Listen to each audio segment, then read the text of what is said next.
This episode is sponsored by Pareto Holdings, which was founded by John Oringer and Ed Lando to invest and incubate the next generation of startups.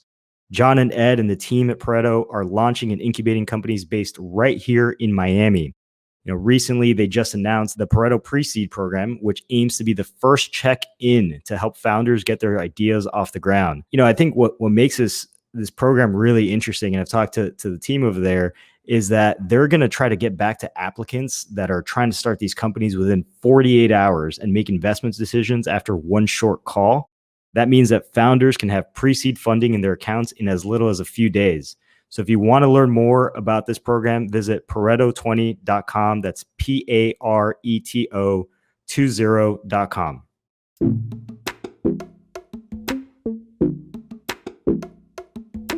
Hey, everyone. Welcome to episode 31 of the Miami Tech Pod. I'm Cesar. We have the full crew here. We got Brian, Will, and Maria with us, and a special guest, a Miami Tech OG, Miles Varghese. Welcome to the Miami Tech Pod, man. Thank you, Cesar. Appreciate it. Thanks, Brian. Thanks, Maria. Thanks, Will. And yeah, huge shout out to Will for pulling me in and giving me my first shot at Live Ninja. If it wasn't for him, I probably wouldn't be anywhere near where I am and where my career is, at this point. And I think I was just lucky, really. I think the first people that I met, I think it was like that when Will was running the pizza and whiskey, or like pizza and beer nights, where he would just call other OG Miami Tech founders. Brian was one of the guys that showed up, so I got to meet Brian and Austin Bunsen. If my memory isn't fooling with me, I got to meet both of those guys at the Live Ninja office. I think maybe my first or second day on the job at Live Ninja, which was crazy, so that really just kind of opened things up. And then from there, the rest is sort of history. Just kind of follow the breadcrumbs, follow the good investors, follow the good people in our ecosystem, and just go with the flow. That was a ton of flattery. Will, did you get the Venmo that Miles sent you? I got it. Thanks for the plug, Miles. No, man. I mean, it was an honor working with you for sure. So some great times, but you give me credit. No credit to me. All the credit goes to you, brother. For I remember we met at the lab that first time, right? Jose introduced us. Shout out to Jose Pimenta. Who introduced us at the lab, and yeah, just you made it happen with just, bro, your sheer energy and enthusiasm and excitement for the tech scene and entrepreneurship. And it was obvious, like within like the first few minutes of meeting you, that you're a dude I wanted to work with in some capacity. So grateful that you decided to join us early on in the journey of Live Ninja, and you were a big part of what made that company special. Like, I think a lot of people, like, from an exit standpoint, Live Ninja wasn't a grand slam. We got on base, but everybody kept talking about what a special company that was from a cultural perspective and a community perspective. And you were a big part of that DNA. Like, the culture and the community aspect of Live Ninja was very much centered around a lot of the energy that you brought to that company, man. So hats off to you, man, for all. Thank you. I appreciate that. Right. And I think like that OG, right? Yes, we can call it like original gangster, but also like, kind of organic, right? Maybe that could be the other OG. It was a very Brian's been trying to like rebrand it for a while. He's like, I'm not a gangster. Like, we need a better term. So I'm pretty sure I'm the least intimidating person in the tech industry in Miami. So, well, maybe Maria, but anyways. Miles, you are currently, for our listeners' sake, for those that don't know you, you're the co-founder and CEO of Cargologik. But that certainly, as we just heard, was not your first venture, right? Why don't you walk through a little bit on the origins, right? Like how you got into this track of serial building and serial entrepreneurship that you've been on for the last few years here. Thanks, Cesar.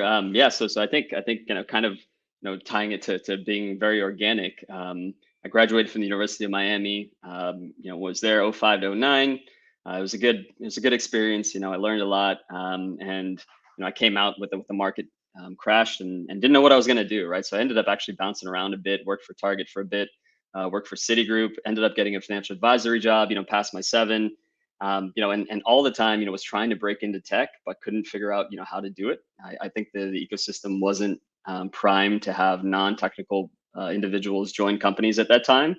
So this was like back in 2014. Winwood, there was us and Brian Burkeen and Winwood, and there weren't too many other players that were there, so we're a big fish in a small pond. But I got a shot to work with Will through Jose Pimienta, who's another active member through the Miami tech scene, who just kind of, quickly introduced me to Will, because he knew I was trying to break out of finance. I did a little stint at the Venture High with Susan Amat and her team, before joining Live Ninja. But it wasn't. It was just an introduction where Will just said, "Hey, I don't have any roles or any jobs available for you, but take a look at the product and let me know what you think." So I signed up for Live Ninja. Just played around with the product a little bit, and then gave him my feedback, and then that was kind of it, right? But then we just started, emailing back and forth, kind of stayed in touch. The timing wasn't right because I just passed my 7, and I was working for a financial advisory company. I was like, let me give this financial advisory thing a shot. And then I wasted 90 days of my life when I should have been working at Live Ninja. And then I did later join, I believe around March of 2014, I did join the team. But those 90 days, right, working in the financial advisory world were brutal. They were tough. And I also learned a lot about myself. First off, it was one of the few roles, that I felt like I was not going to succeed, right? And and I know that sounds, maybe not too hopefully not too egotistical. But I was surrounded by Indian nationals, trying to bring their family over, on visas, Mexican and Chinese nationals as well. And the guy who was running that firm, specifically, was an Indian guy that kind of came up in the 80s, kind of old school, kind of aggressive.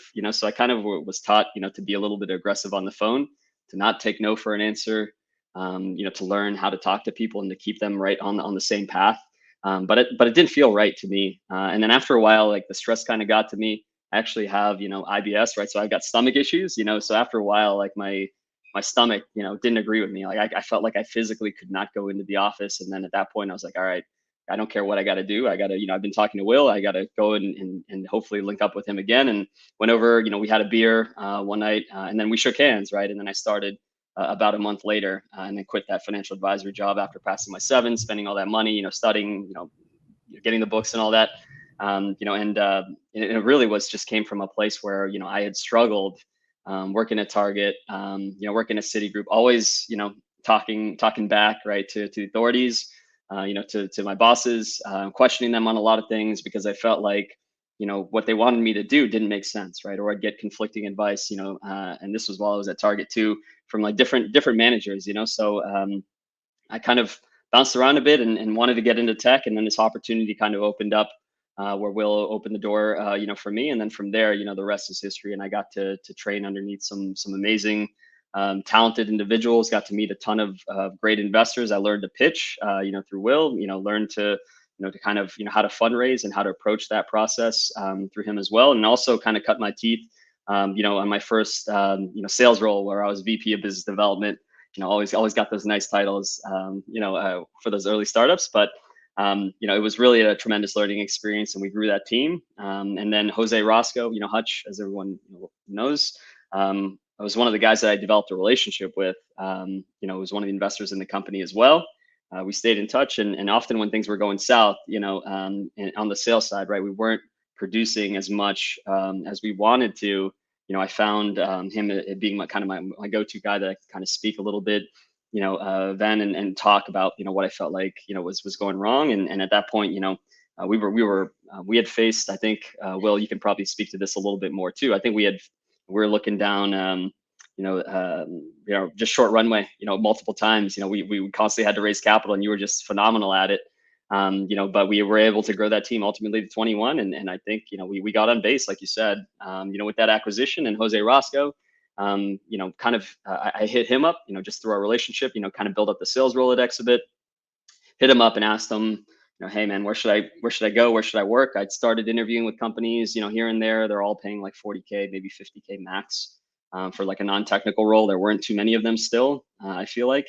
And then this was 2016, early 2016, and I was considering leaving because like, all right, like I know salespeople that are pretty good, and from my understanding, I'm not that bad, even though I'm not producing maybe as much as we wanted to, for the venture. Something, is this me, right? So it ended up being kind of like a personal thing where I was like, all right, am I actually good at sales? Am I not?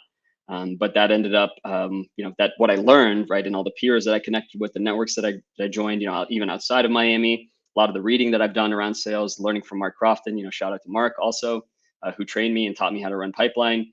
All of those things, kind of led to me kind of figuring out how to do outbound sales, right? How to do predictable revenue, how to practice it, learning about the HubSpot model, the Salesforce model, how they grew and scaled companies, and applying that, actively. And it became part of my career, right? Just got into sales, became an enterprise salesperson, closed some great deals.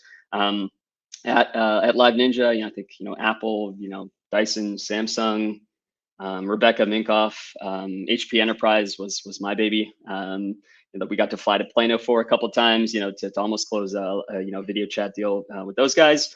But it ended up being a tremendous learning experience. And through Hutch, he told me to go talk to Luke and Guille. So Luke Castera and Guille Carlos, who were my CEO and my CTO respectively, at Octopi. And Octopi.co, for anyone that's curious about it, was a startup in the freight forwarding. Well, not the freight forwarding, sorry, kind of a little bit of freight forwarding. We were actually building software for port terminals, and then anyone that was a customer of the port terminal, moving cargo through it, we're actually logging into our software, and we're able to kind of see and know what was happening with their cargo. So we kind of opened up that black box of terminal operations, but found myself in supply chain, logistics, maritime, running that circuit a bit, doing good old fashioned business development, closing deals, and let go to market with those guys as employee number 3. And in a little over 2 years, we were acquired by the company that invented the software, Navis. So that's a little bit of my background and my venture, kind of leading up to Cargologik. And then, I became friends with the Rocker team, the executive team there. They kind of knew me and were kind of tracking me, and introduced me to my co-founder, Luis Trujillo Jr. And his family actually runs a shipping company, a holding company in Guayaquil, Ecuador. So him and his father are very active in the business. It's a group called Grupo Holco, based out of Guayaquil. And my co-founder, actually, Luis, is actually based in Guayaquil too. So we're kind of a remote team. But Luis came to me and said, hey, and he had been in the industry for a while. He's third generation in his shipping family too, and chose to stay, which normally doesn't happen, into the family business, and saw a tremendous opportunity. And when I saw and compared what was happening in his world, right, which was this international freight forwarding world with this family, one of his family's companies, and the opportunity was kind of very similar to that of Octopi, where at Octopi we learned that we needed to, point our application and our product to the small to medium market that was not only moving like containers, right, like your standard 40-foot tractor trailers and the boxes on top of those things, but all the other cargo that's out there, right, cars, vehicles, machinery, cranes, liquids, raw materials, commodities, things like that.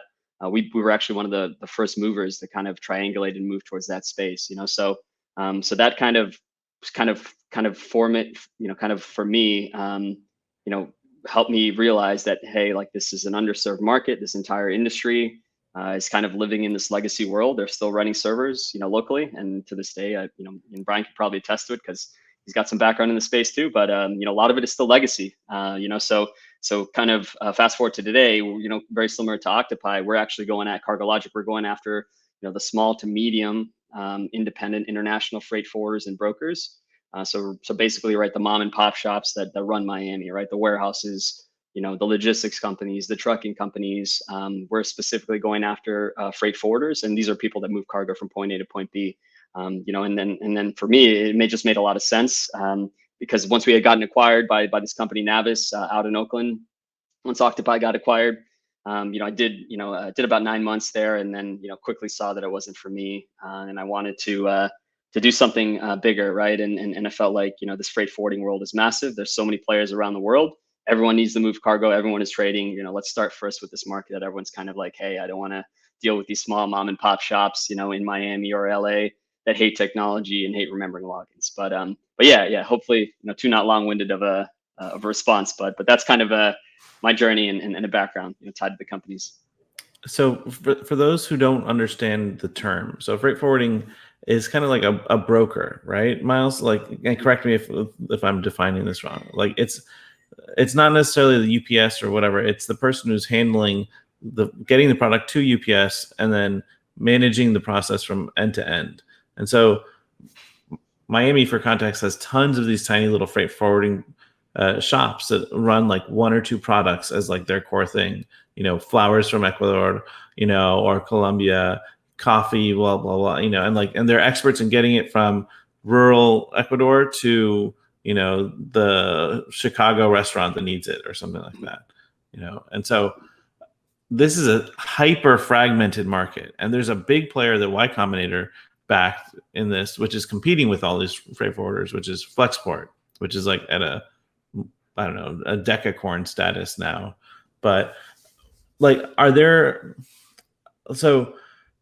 any attributes to this market that like really intrigued you, or when you saw this opportunity you were like, this makes a lot of sense, I can take a lot of my experience with Octopi, because Octopi, you had slightly higher level clients. You're talking about ports of countries, terminal operators, right? And like those are much bigger operations than these tiny mom and pops that have 5 or 10 employees who are basically shepherding or chaperoning paperwork, right? That's really their job, right? So like, what was the that like aha moment for you in this?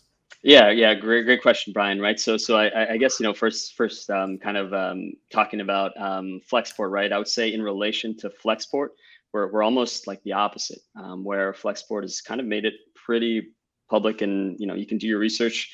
They're aggregating shipper demand, right? First and foremost, they want to bring shippers to their platform and make it a lot easier, to move cargo. And on the back end of their operation, they've got this network of logistics players, right? And often, right, they're doing business as normal, right? Sometimes they're using their software, oftentimes they're not, right? And you'll meet, folks in China or in Asia who will turn down that business regularly because they actually make more money not using Flexport. And if you think about it, right, these freight marketplaces, they generally are kind of predicated on price. So there's kind of this understanding, hey, I just need to move shit from point A to point B, and I need to do it super cheap. I'm just going to go to Flexport and find it, right? You can do that, right? It's an effective method, to do so.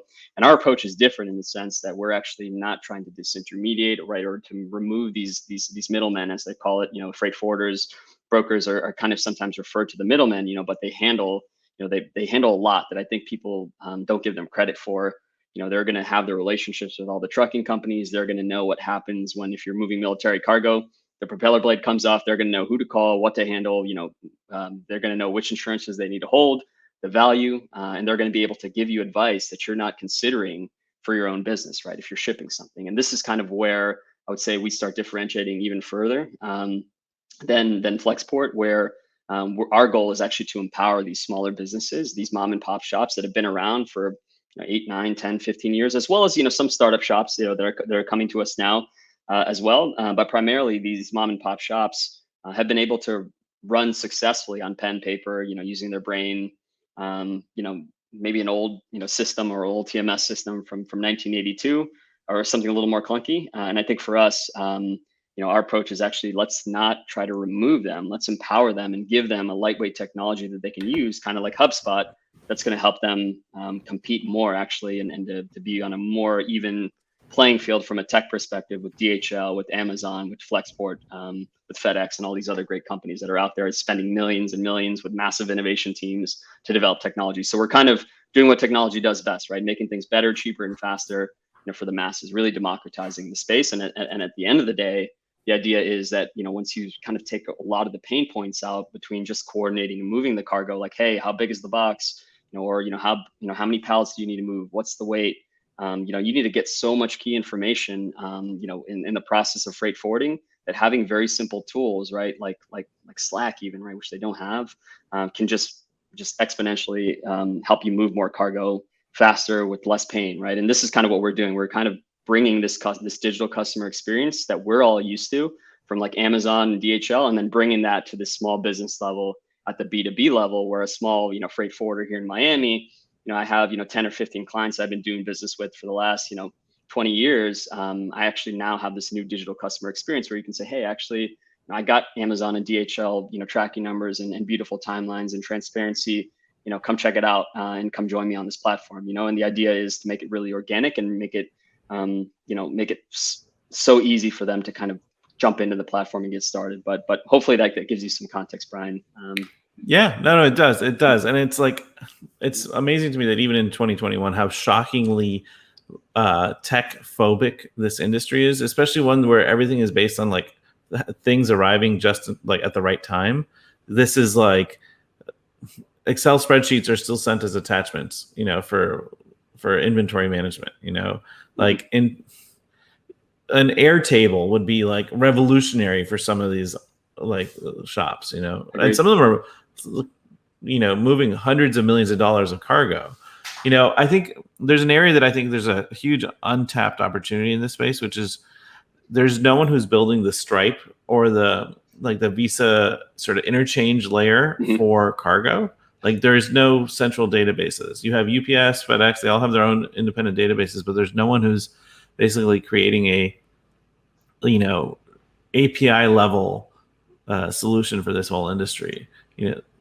Yeah, I would say we're moving into that, right? I think, like we're like the entire industry is still in its infancy in terms of coming off of, on-premise software and moving, into the cloud, and then, as a first step, and then moving into from the cloud into SaaS, and really understanding that. And I think that's what has enabled me personally, right? Where I can be a, thought leader, but basically I'm just talking about how exponentially better, SaaS is than a local, on-premise system, right? Tie a little bit UI and UX and SaaS, in there.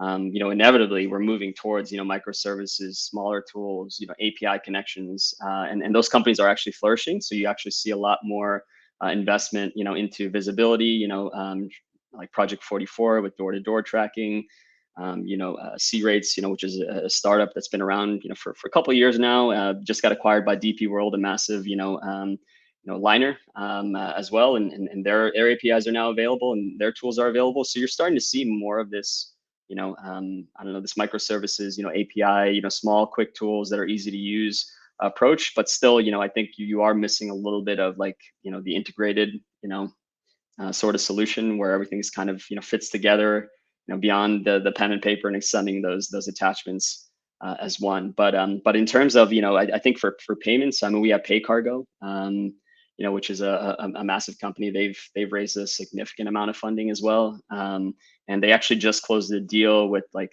the International Association. It's called FIATA, the International Association of Forwarders.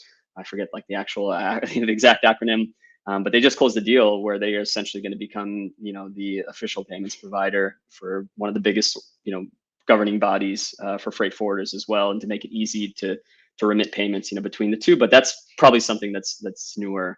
But definitely coming along, so it's definitely exciting times, Brian, as you guys know, and e-commerce has accelerated tremendously. And as a result, a lot of VCs are starting to look at the space as well, saying, okay, e-commerce is accelerated. Okay, so what's next, right? I can't just keep investing in, well, some people are, right, e-commerce companies, but like where there are other opportunities around it, right? And you kind of have, last mile logistics, there's been significant investment, into that, but people are starting to look up, up to the supply chain, and they're looking at freight forwarding, for example. They're looking at brokerage. They're looking at transparency plays and things like that as well. But I would say that I think it's a fair assessment. We are still in our infancy in terms of, how technology is progressing here. Awesome. Thank you for that, Miles. Super interesting, this whole space, and evolving super quick. And there's tremendous opportunity for Cargologik. I want to make sure that folks check out Cargologik. We'll drop the description. We'll drop the link in the description so folks can check out the website. But I wanted to take a step back and talk about some kind of high level things that you've learned over the course of your career. So much has happened in the last like 6 years, and I'm sure you've learned a ton. When it comes to sales and like startup sales in general, like you've, did a lot of awesome B2B stuff at Live Ninja. Like you mentioned, some of the customers we work with, like we work with Fortune 500 companies like Apple, Samsung, Dyson, Rebecca Minkoff, as you mentioned, and all that. HP Enterprise, that was a great deal that we worked on together. And now you're working with, big ports and things like that. Can you give some, like, what are some top lessons you've learned over the years when it comes to scoring these large enterprise clients, especially when you're a young startup that doesn't really have a lot of reputation or brand name behind you? What are just some quick tips that you can kind of share with the audience that has served you well over the years?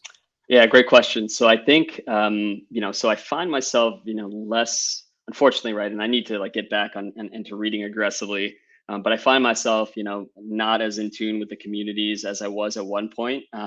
Like these modern sales communities that exist, like modern sales professionals out of San Francisco, out of the Valley.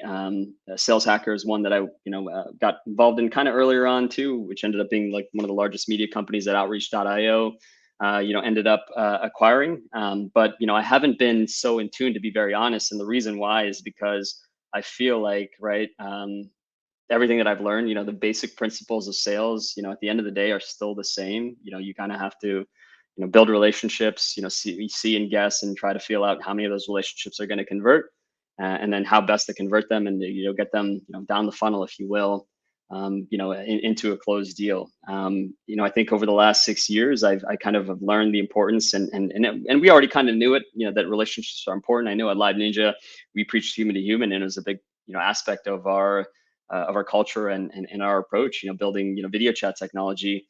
But I think that human to human aspect has only become more and more important as time goes on. And it really does become who you know versus, what you know, right? Like as long as you know enough and you're paying attention, like you're good, right? Just read your publications.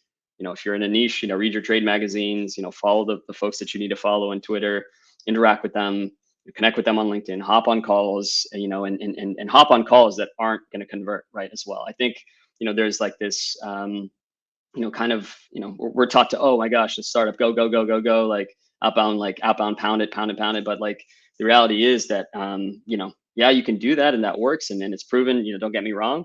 But I think I prefer the human approach where, you can hit up someone that you've done business with in the past or you've got a connection to, and then say, hey, we were working on this at Live Ninja. I would love to show you what we're working on now. And a big aspect of outbound sales is just like getting your foot in the door, right? Sales development, right? Doing the prospecting, getting on their calendar.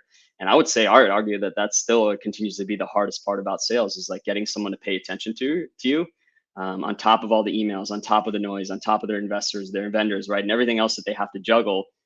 Just effectively cutting through the noise, I would say, is probably the most important aspect of it that I've learned has become tremendously more important.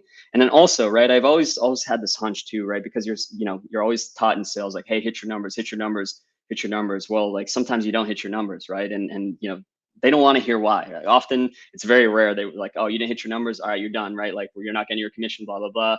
But there's often very rational explanations as to why those numbers weren't hit, right? And I think a lot of people forget that sales is a two-way street. At the end of the day, it is very much a relationship-based thing, where you cannot just unless like you hit them like the perfect time, right, where that they're looking for your solution, they got the budget, everything is there, and they're ready to pull the trigger. It's really hard to kind of to capture that lightning in a bottle moment, right, to capture that person at the highest point intent. So you need to be able to kind of strap in for these long sales cycles, right? You need to be able to, especially like the bigger you go, right, on the enterprise side, you need to be able to know and have a good relationship with the individuals that you want to work with. And then you may not be able to close anything for like another year, right, or 6 months, but from your conversation and you checking in with that person, organically, right, coming back to the OG thing, and having a good, transparent relationship with them, they in theory should tell you and exactly let you know when this is going to happen and what the best approach should be. And I've learned that that's the case, that even if you're selling to someone, if you truly are able to transcend and build a strong relationship with that person, and they're going to tell you what to do, right? Like they become your champion, right? Which, you hear about it a lot. You need a champion, you need someone selling for you, but it's really hard to find that person. And often it does take time and effort and repeated effort. And the other person needs you to register in their mind and to give you that time of day to say, you know what, I'll let this person in and I'll, give them 20 minutes here, 30 minutes there, an email here, a message there.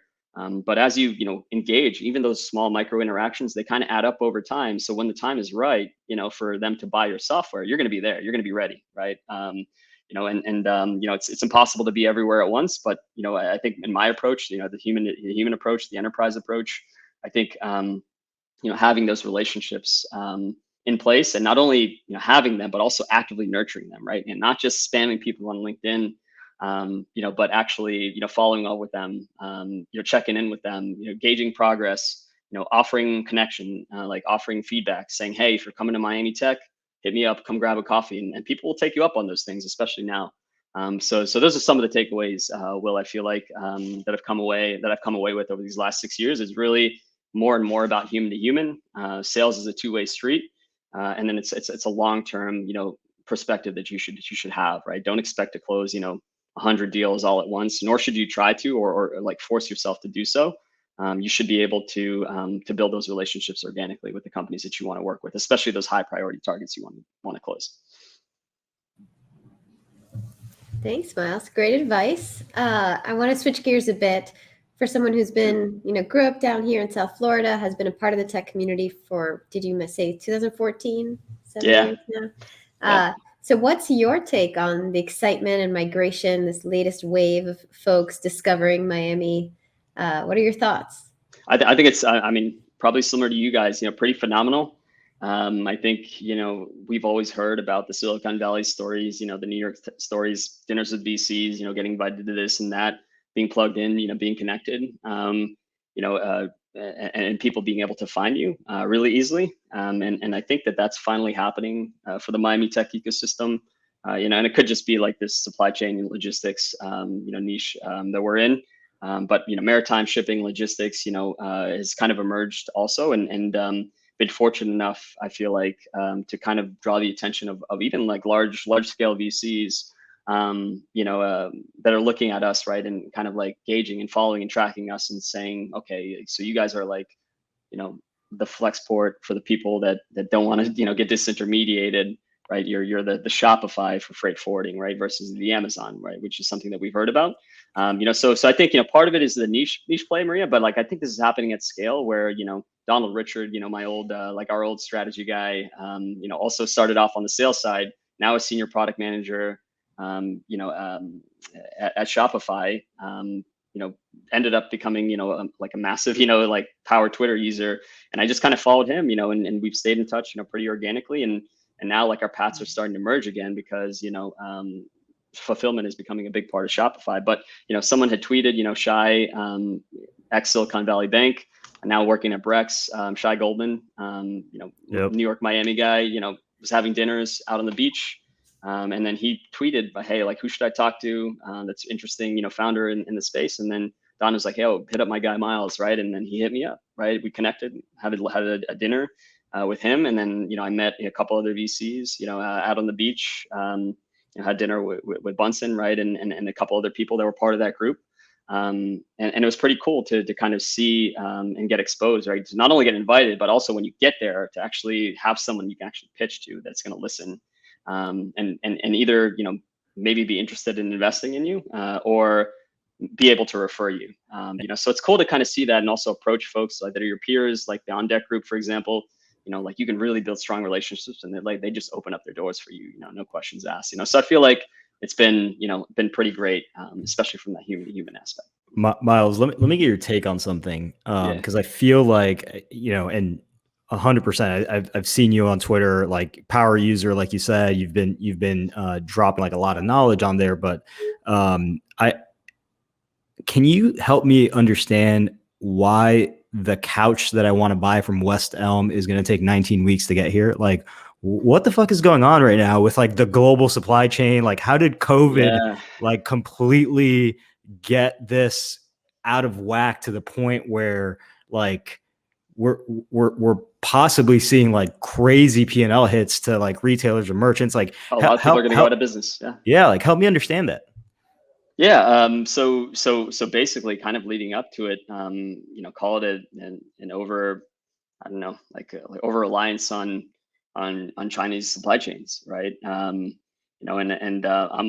very liberal. Like I'm very, like call me a global citizen. I'm very open minded, and I think that we made the mistake of and businesses in general, right? Like, hey, let's get the cheapest like supply chain, right? Like let's find the cheapest way to mass produce these products, for like the American public, right? And so I think a lot of it happened, it started happening even before COVID and all this other shit hit the fan. So you had these supply chains that were kind of built out of China, right? So when China was the first place to get hit, that shut down everything. Of course, that started creating a backlog of items, and the supply chain is a chain, right? Like if you break a link in the chain, like it's useless, right? Like, all right, the chain's not going to lock up what it's supposed to lock up anymore. These pieces aren't connected. And so whenever something stops, right, that means that, you're going to see that effect, kind of start, and they call it the whipsaw effect, where it starts, getting worse and worse, down, as you go further down, into the consumer. It's really hard to figure out, and to kind of gauge, right, like how much raw materials you're going to need to manufacture something, and how much lead time do I need, meaning like how early do I have to get it, right? And so, let's say when a port shuts down, or a couple of vessels, like they call them blank sailings, right? Where they're like, hey, like we have to shut down this route. There are people that were depending on that. There were businesses that were depending on that, that were dependent on that port, that were dependent on that terminal, that facility, and they were just purely shut down, right? So like whenever I needed to see where my cargo was or track it, there was no one there on the other side to kind of. Does it correct itself, or is it like, we're just like in a new era of logistics? I think it's a new era, to be honest with you, Cesar, right? So like, now you are seeing diversification in the supply chain. You're seeing more, kind of forming, and I think Apple, started doing more in India, as well, for example. But Vietnam, all these other countries that can produce are starting to kind of see and kind of take advantage of the fact that there has been this over reliance. So I think from like called like a country perspective, we're shifting a little bit. Looking towards more, in other supply chains, and maybe, hopefully, and I feel like, we're at the point where generationally, like our mind has also shifted, that we don't necessarily always want the cheapest good, right? Like, we want quality. We want the West Elm couch, right? Not the IKEA one, right? No. I mean, have you been to Walmart, Miles? I not recently. Like, I worked at Target, man. It's still the number one retailer in the country, But I do think Cesar. I think to your point, or your question though, like there will be some catching up, but it's like, imagine you had a ton of backlog of homework to do. It'll take you a while to like get back through it, And so enough what time. you should be doing is hoarding couches from West Elm. Got it. Like buy like as many as you can, so you can resell them when the lead time is 30 weeks, and you're the only one who has a warehouse full of West Elm couches. Then you can do a straight Miami hustle right there. I love Brian drops like a business idea an episode. He is just like, look, this is an opportunity. Don't just, don't think twice. Let's build this company. And I hope that like someone listening to this podcast is going to do this, because like that's brilliant. Absolutely. I'm going to get an email from someone saying like, I'm starting couch arbitrage, and it's not going to be what I think it is. Yeah, and there was like another company, right, that I got routed to, and I'm still waiting on to have a conversation, but I think it was called like Elephant in a Box, right? And their pitch was like, I'm gonna send you like a great couch, and it's gonna get to you in 5 days, right? So you can imagine pre-COVID, I'm ordering a couch and that shit's getting me in like 5 days, right? Or I think it might have been like at one point it might have been shorter than that, but in a couple of days you're gonna like get me this couch, and it's gonna supposedly be decent quality. Like that's amazing, right? And like I think the market kind of wanted that, but now like that business proposition is gone, right? I don't know, how successful that business owner is going to be, right? Hanging on to customers that are waiting, right? A month, 2 months at a time. So it is being fixed, as well. I think it's going to take a little bit longer. You're going to see it, probably into 2022, well into 2022. And then of course, the canal issue happening. I think there's actually more ports. Actually, I think within the last 2 days, heard of a couple of massive ports in China that are shut down now as a result of COVID outbreaks again. So hopefully, it won't take too long into 2022, but a lot of the reading that I'm seeing, a lot of the research is saying it, definitely well into 2022, and hopefully not into 2023. But if I had to guess, I'd say probably, at least like halfway through 2022 before we start getting back to normal. But the normal isn't going to be like, what it was in the past, right? I think that businesses are smarter, and they're going to look for better suppliers, and probably not going to go for the cheapest supplier, right? Sometimes you're going to have that diversification. Does this kind of push people to think about U.S. based manufacturing more? I mean, this is like a pretty significant liability if you're like, trying to save, a few percentage points, and really like increase the EBITDA of a company because by like this labor cost arbitrage, right? But if like it's too volatile, if it's not like reliable, you're just gonna like go with something that is a little bit down the road, right? Like, is that not a better way of thinking about it? I think it's I'm sure Brian probably has his thoughts on it. I think it's pretty reasonable. Like I think that you will see you'll see more businesses kind of catering to American made. Personally, I think you're already kind of starting to see it, and I think one of the big reasons why also China has been successful too is that like a lot of their suppliers and a lot of their companies and ports have been funded by the government as well, right? So like I do think, and I think, I mean, it certainly seems like it. Biden's been doing road shows and been hopping out of Ford cars. I've been seeing a lot of those pictures. Yep. Too. So I do think actually you will see a lot more, made in USA, especially economically, especially for now. But I think going forward, right, I think, the shift has happened where, I would probably pay more for an American made, item, right? And that's like a cultural thing, right? So that's kind of a little bit harder for me to speak to. But I think from a business perspective, right, I think you're going to probably start seeing more support, like US based support, funding come from the government, subsidizing and maybe of manufacturing and other, operations that help within the supply chain. So I think you're going to start to see that for sure. And then I think you're going to start seeing, I mean, 3D printing is always taken off. I'm not in the space, but nearshoring, they call it 3D printing, like massive parts that you would have to go, like for example, like there are startups that are able to help you manufacture like gears for these massive 3D print these gears for like massive ships, right? So like if your ship, in the middle of, your cargo ship in the middle of the ocean, loses something or gear is broken or something like that, you don't need to rely on a supply chain and the lead time and pay someone so much money to get it. Someone can literally just print it right there on the spot and replace it. So you're starting to see that too from a tech perspective. I'm not too versed in the latter, but I think 3D printing, nearshoring for sure is becoming much more mainstream. So you will see more US based goods, in my opinion. But I'm curious, Brian, what you think about that as well. I mean, my theory on this is you're going to see a surge, and you're already seeing it in Mexican, Honduran, Central American manufacturing. I think that's the case. Like, there's so many things that we can't move here, right? We don't have the chip manufacturing, and a lot of this is also components, right? It's all like a lot of the things that the end product that we buy are all components assembled from 20 different locations, right? And so, like, I think we'll see more final assembly here in the U.S. as like a sort of midway point to full manufacturing in the U.S., but we're not going to see, the chip or the hard drive or whatever, especially things with like toxic chemicals and stuff. We're going to keep putting that in other countries because that's what we do, But I think it's going to be interesting, and it's a great investment.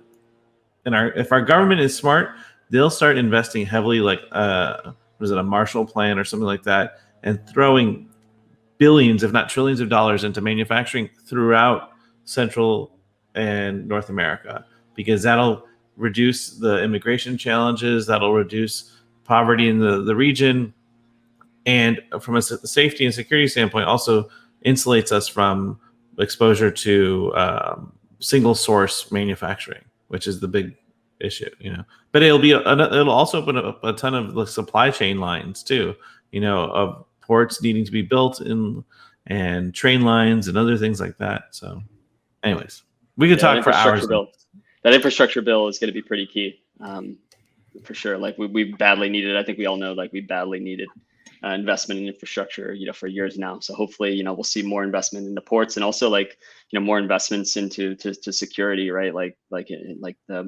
CBP, Homeland Security and things like that. When it comes to ports, departments of transportation are generally like underfunded. Coast Guard especially have been crying for funding and more funding for years and years. And like, the next attack, right? Like if there is a next one, right? Hopefully there never will be, but it'll probably be on a massive port, right? Like why not? It's so easy for you to pull up right next to a port. There's never enough people there, or technology surveilling or anything like that as well. And cybersecurity, of course, especially with all the hacking that's going on and people holding your data hostage and things like that too, which is crazy. Like that, especially when it comes to ports where you're housing a lot of sensitive information and sometimes trade secret type information in terms of like who you're supplying from. Hopefully we'll see a lot more of this infrastructure spending going towards hard infrastructure and also like helping shore up some of these these gaps that we have both on the physical and the cyber side there too. We'll see. All right, Miles. Thanks so much for joining us, man. This was a fascinating conversation. Like Brian said, we can go for hours more here. But before we wrap, why don't you? It's plug time. Why don't you? Share with our listeners anything that's on your mind, how they can reach you, anything that you need right now, and then we'll wrap here. Thanks, Cesar. Appreciate it. So thank you guys again. Grateful to be here. Cargologik. You can check us out, cargologik.com. It's Cargologik with the K at the end. But we're helping small to medium independent freight forwarders and their customers to better stay in sync, collaborate, and improve their operations together and give them more transparency. So rather than send all those calls, texts and emails, where's my cargo? I need to move a container, and having to go through and make sure these forms are cleared by the government, between two parties, often 30 to 50 emails roughly per one container that you have to move. We can just simplify that headache tremendously and kind of make life a lot easier when it comes to moving goods and moving cargo for these smaller players. But thanks. Appreciate it, Cesar. Thank you guys. Yeah. No, this is awesome, man. Good luck building the company. We're excited to really see your journey and your growth in the future. And whenever you want to come back on the show and give us an update on how it's going, please feel free. All right, I will do that. Thank you. Awesome, man. All right. This was episode 31 of the Miami Tech Pod. Make sure to like and subscribe to the show, and we will be here next week with a really good episode. So make sure to tune in. Take care.